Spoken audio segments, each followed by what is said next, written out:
Well, deaths from this virus have been heavily covered over the past few months. We've covered them in some detail on this show. We should. But far less attention, virtually none really, has been given to the hidden agony resulting from months of lockdown. As of tonight, 1/3 of all Americans show signs of depression or anxiety or both, according to the Census Bureau. Americans fired from their jobs or isolated from friends and family are dying in unprecedented numbers. They're dying from suicides, overdose, and other deaths of despair. Unfortunately, nobody understands that as well as Brad Hunstable does. He's a business owner, a graduate of West Point.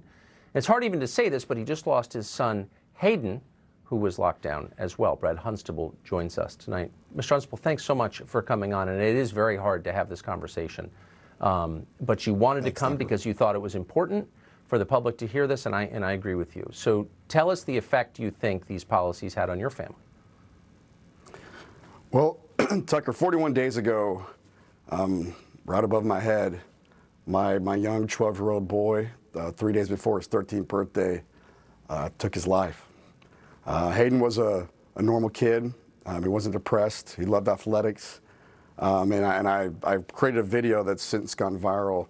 And I said, the COVID virus, he died of the COVID virus. He didn't die of the COVID virus, but he died certainly because of the COVID virus.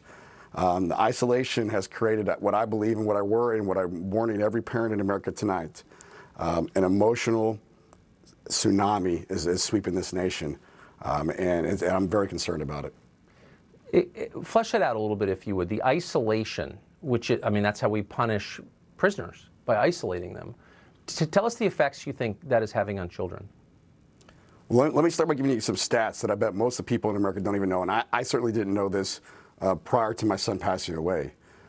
The second leading cause of death in the United States for 10 to 14-year-olds is suicide. The second leading cause of death of 15 to 24-year-olds is suicide. 25 to 34-year-olds is suicide. 80%, some studies have shown, up to 80% of all suicides were impulsive suicides.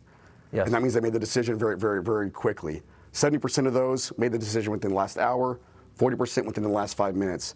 And so when you combine that with social isolation, which is not the human condition, you set up a perfect storm in a scenario where we have what is taking place all across the country. And Tucker, I got the numbers to support it.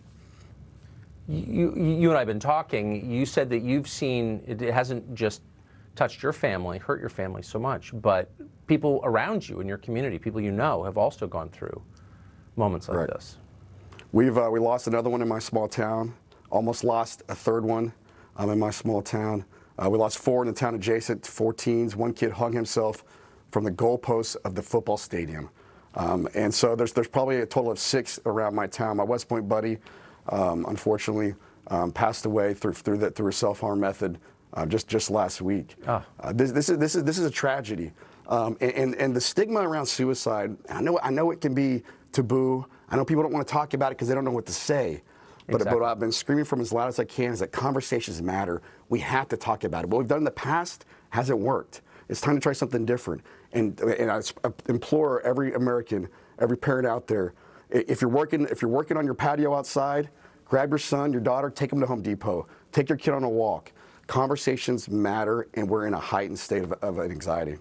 Amen. People are not meant to be alone, and the bloodless technocrats don't get that, but it's true. It's always true, always. Brad Hunstable, thank you for telling that story. Thank you. Pretty bracing.